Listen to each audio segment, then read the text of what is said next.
So today we're continuing our teaching series called Those People Skills, where we've been talking about how to deal with some of the difficult people in our life in a biblical way. We've talked about dealing with negative people, dealing with some of the self-destructive people in our life. And today we're talking about those hypocritical people.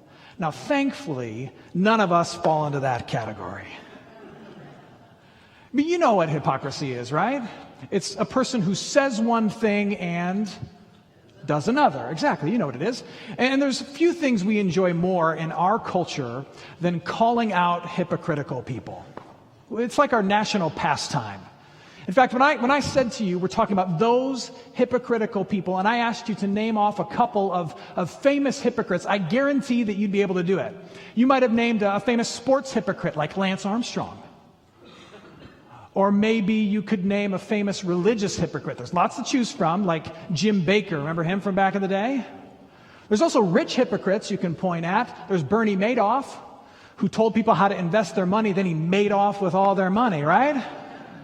And then there's political hypocrites. Where do you begin? It's just everybody. They're all hypocrites. Hypocrites are people who say one thing and do another. And we can't stand it when we see it. And we see it all around us. We see it in public people. We see it in the lives of people around us. Now here's the thing. It would be really hypocritical of us to have this conversation about other people without recognizing that we're part of the problem. Hypocrisy is not just a them problem for people on a platform who fail to live up to their and our expectations. Hypocrisy is not just a you problem, though it's your problem. It's not just a me problem, though it's my problem too. Hypocrisy is a universal problem. At least that's what we're led to believe if you take the scriptures seriously. Because the scriptures say that each one of us is deeply and almost irreparably broken and out of sync with who we want to be and who we say we are and who God expects us to be, which makes all of us hypocrites. But don't just take my word for it. Look at the words of, like, say, the prophet Jeremiah in the Old Testament. He has these warming words to share with you about human beings. He says, "The heart is deceitful above all things." That's nice. He's talking about the human heart. Raise your hand if you have a human heart in the room. Good. Should be everybody. All right? Which means your human heart is deceitful above all things and desperately sick. Who can understand it? So Jeremiah says that every single human being is desperately sick and has a heart that is deceitful above all things. Now, if this is even remotely true, what that means is that every single one of us is going to struggle with hypocrisy.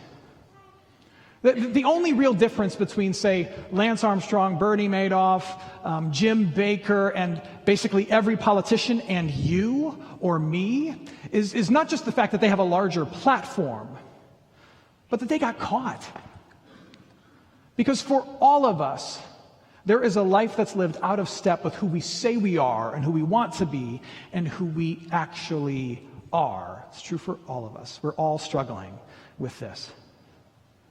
The famous evangelist, Billy Graham, once said that a true Christian is someone who can lend his pet parrot to the town gossip without fear. Now, with all due respect to the late Billy Graham, I completely disagree. Because a Christian struggles with hypocrisy and should be worried about his pet parrot repeating the things that he or she has said as much as anybody else. I struggle with it. I don't want to point fingers, but you struggle with it. And dare I say, even Billy Graham, I'm sure, struggled with it. The thing about hypocrisy in today's day and age, though, is I think we live in a day and age in which hypocrisy thrives. And I think it thrives because we live in a culture of performance in our world. Here's what I mean by that. We live in a world that says, look, none of us is perfect. Most of us are ready to admit that. But we feel as though we can somehow redeem ourselves or justify ourselves by putting a picture of goodness out to the rest of the world. And so we recognize that we're not perfect, and yet we try to redeem ourselves, justify ourselves by cleaning the outside of the cup, so to speak, and putting it out to the rest of the world for them to say, well, you know what? I think you're good at your work. You're a good dad. You seem to have your life kind of together. You're a good person. And that's how we deal with the imperfection that we feel. It's a culture of performance. Prove to the world that you are good. But what that encourages each and every one of us to do is to nurture two selves. In a culture of performance, you're encouraged to have a private self and a public self. You're encouraged to have a private self that is kind of really who you are, most of which you don't want the rest of the world to see, and a public self. And the problem is that there's always a gap between the private self and the public self. And that gap, if exposed, is what people point at and say, hypocrisy. The gap between your private self and your public self is what the world points at and says, you are a hypocrite. And everybody, every single person has a gap between their private selves and their public selves. We're all hypocrites. We're all guilty of it. Which means the height of hypocrisy is to get all worked up about somebody else's hypocrisy. If there's a gap between our private selves and our public selves for every single one of us, there's nothing more hypocritical than to get all stirred up and say, oh, you are such a hypocrite. What I found to be true is that very often when someone gets all stirred up about someone in their family, someone in their workplace who is doing something out of step with what they profess, out of step with what they believe, someone who gets really worked up about it usually is trying to hide something that's out of step in their own life. Like if I were to really press them of like, why does this bother you so much? And you really press and you pull back the layers, there's some giant gap in their life between what they profess to the rest of the world and what they actually do in private. We're all hypocrites.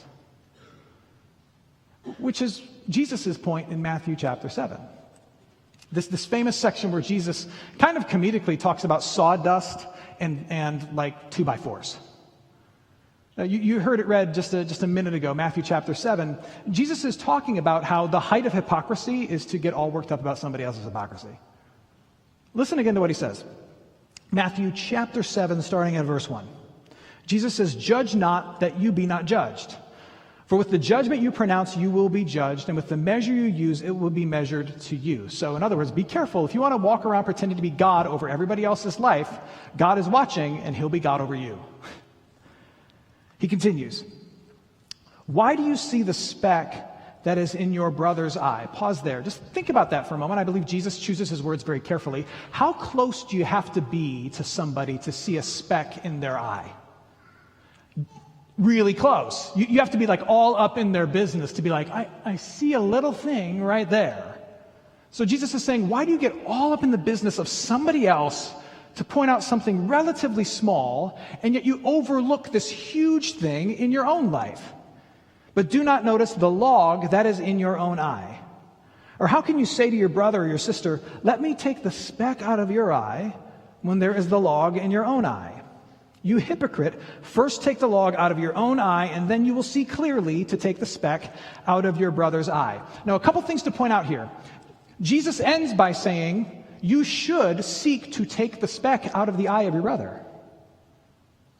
Notice he says, he doesn't say don't do that. He says before you do that, implying you should do that. You should point out the hypocrisy that you see in the life of somebody that you love. You should. But before you do that, deal with your own stuff. Remember that though there is a pressing problem of sin in the life of somebody that you know and love, that your own sin is your most pressing problem. Your own sin is your most pressing problem. And so recognize that, confess that, deal with that before you dare walk over to somebody else and point out the issues in their life. That is the height of hypocrisy. If you point out somebody else's issues without dealing with your own. And like I said earlier, many people play the hypocrisy card as a distraction.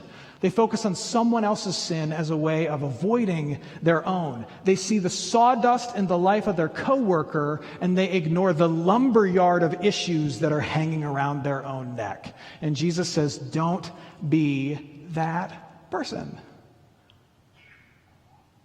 Deal with your own stuff first. Now, that being said, Jesus does imply that there is a place for pointing out the hypocrisy, the sins and struggles in the lives of those that you love. There is a place for that. And so then the question that's left for us is, what does that look like? Assuming that we are wrestling with and acknowledging our own issues, how then do I approach and point out and help someone I know and love deal with theirs? When I see them out of step with who they profess to be in some way that's dangerous or destructive, how do I speak up? And the Bible addresses this. There's several spots you could jump to, but for this morning I want to jump to Galatians chapter 6, verse 1. It says verse 19, that's a typo on my part. It's Galatians chapter 6, verse 1, if you're following along. This is Paul giving some instruction to a church in the city of Galatia about how to deal with precisely this issue. You see a brother or sister in the faith, someone that you love, someone in your family, someone in your church who is out of step with the life that they profess to be living to a dangerous degree. How do you deal with it? This is what Paul says. Galatians chapter 6, starting at verse 1. He says, "Brothers and sisters, if anyone is caught in a transgression, you who are spiritual should restore him in a spirit of gentleness. Keep watch on yourself, lest you too be tempted." I want to walk through several words and phrases that we see here, because I think each of them is instructive for us. So Paul says, if you notice someone who is caught in a transgression, the context here is not something minor, something significant. They're caught up, they're entangled in something that has potential to harm themselves or harm someone else. They're either hiding it or they're in denial about it, but you feel the need to speak up about it. So if someone is caught in something significant, and Paul's also encouraging believers to major in the majors and not major in the minors. Reserve speaking up for things that are significant, because as he's going to get to, it can be dangerous territory to wade into. And then he says, you who are spiritual. This is a kind of a New Testament way of saying you who are mature enough to speak in a way that is not going to cause more harm than good. You are the ones who should speak. Implying there are some who are not well equipped to point out the issues in the lives of others. Maybe he's referencing to the fact that there are those walking around with lumber yards sticking out of their own eyes. They're not yet spiritual enough, having dealt with their own things, to speak up and talk to others. You who are spiritual should seek to restore this other person, but keep a watch on yourself lest you be tempted. So what Paul is saying is that you should approach the person who's caught up in something hypocritical with care, but also with caution. And that last phrase sticks out to me, lest you yourself are tempted. You should approach them with care and caution. Caution because when people are approached and it's pointed out that they're living out of step with their values or that they're doing something hypocritical, people don't like to have that pointed out to them, so be careful, they might bite. Likewise, you should be careful. You should be careful because your pride will probably well up. Check your ego. Being the one who's in the right, pointing out something that's wrong, feels too good, so be careful. And then lastly, he says, be careful because you might get caught up in the same thing you're pointing out. And I've seen this in my life, and I've certainly seen this in the life of those I've helped over my years in pastoral ministry. I've counseled people who have gotten caught up in things that they once abhorred in the lives of others. And I think what happens is when you point out the negativity and gossip in somebody else, your pride can well up, and it's very easy to justify speaking poorly and negatively of the person that you just held accountable because you did the right thing. Or when you point out the anger in somebody else that's destroying relationships, it's very easy for you to fall into anger too. You know what I've seen? I've seen someone call out a member of their family for being flirtatious with someone other than their spouse, only to have that same person who called it out discover through that conversation, or that confrontation rather, just how easy it is to flirt with somebody else and to think to themselves, maybe I can hide it better than they can. One of the things Paul wants us to keep in mind is that evil is real.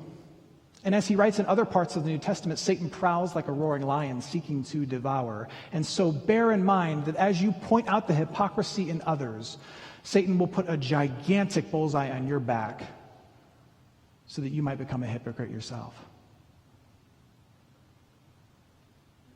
Be careful. Point things out with care and caution. Another way to describe what Paul commends us to here is to approach people as a loving friend and not as though you're God. It's easier to do than you think. That is, to approach someone as if you're God. And that's most often when people say, you shouldn't be judgmental. That's actually what they're talking about. Where in your approach and your words with somebody else, you assume a posture and a position and an attitude that should only belong to the divine. You approach them in such a way that assumes you know what's going on in their heart, that assumes you know what's best for them going forward, and as though you're pronouncing some kind of judgment upon who they are as a person and where they'd be without your wisdom. Paul encourages us to approach people as a loving friend, not as though you're God. So, for example, if you go to approach someone who's caught up in some kind of issue and you lead with, hey, you want to know what your problem is? You're doing it wrong. Or if you go to approach someone that you love who's caught up in some kind of issue and you lead with, you know what, I wonder if it's hot in hell. You're doing it wrong. Look again at the words that Paul uses. He uses words like brother and sister. You have a relationship with this person. Lean into the relationship that you have. He talks about restoring them. Your goal is to have their well-being and their wholeness in mind. He says a spirit of gentleness. You lead with a hug and not a hammer. But then eventually you do have to speak truth about the disconnect you're seeing between what they say and what they do. And when you speak truth with a spirit of gentleness, I think it looks like this. I think it looks like you speaking from your heart, using I statements, not you statements. You used to do this. You need to stop this. Don't do that. You lead with I statements. I feel this way. I'm hurt. I'm worried. I'm bothered. A reflection of your relationship with them and the fears that you have. Speak from your heart. But then also affirm all the other good that you see. That the reason you're so concerned about this bad thing is because you believe all these other good things about them and you don't want them to ruin those things. But then also speak clearly about the issue that you're seeing and the concern that you have, but then offer to be part of the solution. Because that's what a real friend does, a real loving friend does. They don't just say, hey, your tire is flat. No, they pull over to the side of the road in the middle of the rain, and they get down on the ground and they help you change it. That's what a real friend does. And so if you're not able to do that, if you're not able to approach with the spirit of gentleness, if you're not able to speak from your heart, if you're not able to affirm the good, if you're not able to clearly articulate the issue, but then offer to be part of the solution, you do not fit the category of you who are spiritual, and you should leave it alone or leave it to somebody else, because you will make it worse. You just will. Now, with the time that's left, I need to speak real quickly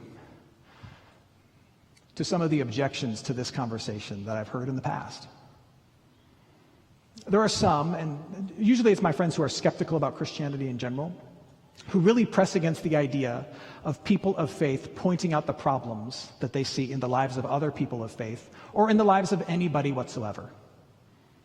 There are some skeptical friends that I have who say that's the problem with Christians. They go around pointing out the problems in other people's lives or in the world in general, and that's what makes them so judgmental, and that's what makes them so hypocritical. To which my response is this, and maybe that's what you're wrestling with. My response is this. To call Christians in a blanket term hypocritical and judgmental proves that you only understand part of what the Christian faith is all about. Do we struggle with being judgmental? Yes. Are we hypocrites? Point already proven earlier in the sermon. We all are. But is that the sum total of who we are? No. In fact, I would say the best way to characterize Christianity is not hypocrisy, no, but honesty. At the heart of Christianity is a willful confession that you're a mess, that my heart is deceitful above all things.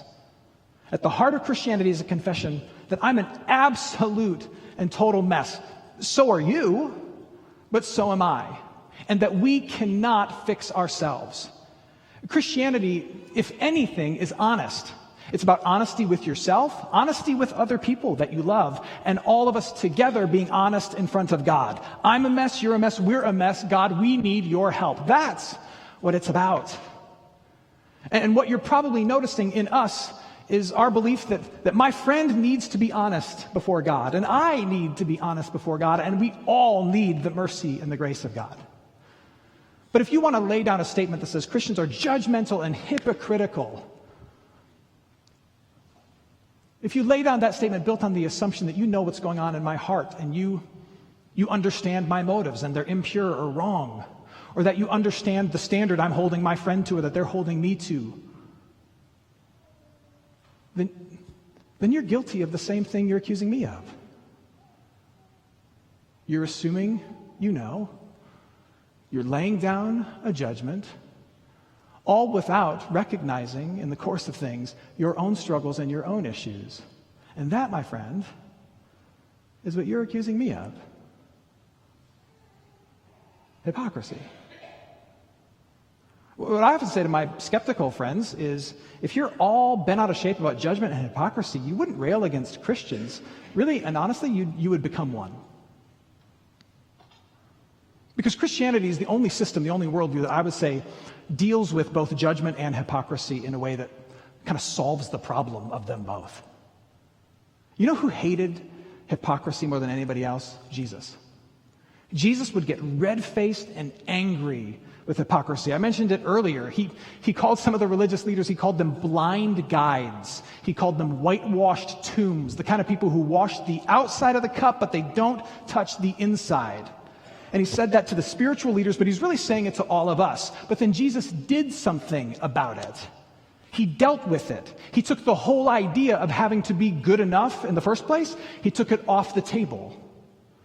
He looked at humanity as he came here to earth and he said, no one is righteous, no one's good enough, no, not one. Everybody has fallen aside and fallen astray. So here's what I'm going to do. I will live for you, die for you, rise for you. So now, rather than try to live up to some impossible standard that encourages hypocrisy, here's what you do. You bring me all of your bad, and I give you all of my good. That's what it's about. You bring me all of your bad, and I give you all of my good. Ephesians chapter 2, one of the most beautiful summaries of the Christian message you'll find. Ephesians chapter 2, verses 1 through 10. If you've never read these words, you want to familiarize yourself with these words. This is Paul describing the process of salvation. And he says, you were dead in the trespasses and sins, and were by nature children of wrath, meaning you deserved punishment, like the rest of mankind. But God, being rich in mercy, because of the great love with which he loved us, even when we were dead in our trespasses, dead can't do anything other than be dead. So God acts upon us. He made us alive together with Christ. By grace you have been saved.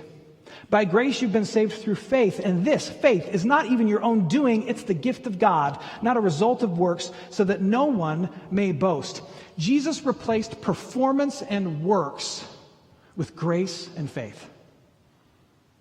So now, rather than trying to be a good person, knowing you can't, and having to put a false front up to the world, which creates the hypocrisy that you loathe, and worrying about judgment, the judgment of others who might find you out, and the judgment of God who already knows, rather than worry about any of those things, you set aside the whole idea of being good enough, and instead, you freely admit that you're not, and you say, Jesus is my goodness. In a world of performance, you have to try to be good and cover yourself up and pray no one exposes you. But in a world of grace, you uncover yourself and discover that Jesus, he covers over you. That's what it's all about. And so if you're skeptical of Christianity because of all the hypocrisy that you see, I invite you to get to know the person of Jesus who takes away the fear of judgment and who solves the problem that causes hypocrisy in the first place. Or if, as I talk about saying one thing and doing another, you're feeling deeply convicted. I invite you to confess that thing that you're doing that is out of step with what you say and what you believe. Confess it to Jesus and hear him say, you are forgiven. And if you need help with that, come to me. I would be honored to help you with that. Or if you notice hypocrisy in the life of someone you love, they're saying one thing, they're doing another, and it might cause them or somebody else some harm. Check your heart. Do an inventory of your own life first. And then with humility, speak out. Reach out. Show some love. There is no difference between the most hypocritical in the world and any of us. The only difference between me and the worst person we listed at the beginning is the size of the platform, perhaps the degree of hypocrisy, and the fact that they got caught. And the same is true for you. May you know that and confess that. May you deal with the lumberyard sticking out of your own eye. And having done that, may you be so bold and so loving as to reach out, showing the same grace to them that you've received from Jesus, and mention the speck, the issue, the struggle in the eyes of those you love. Let's pray.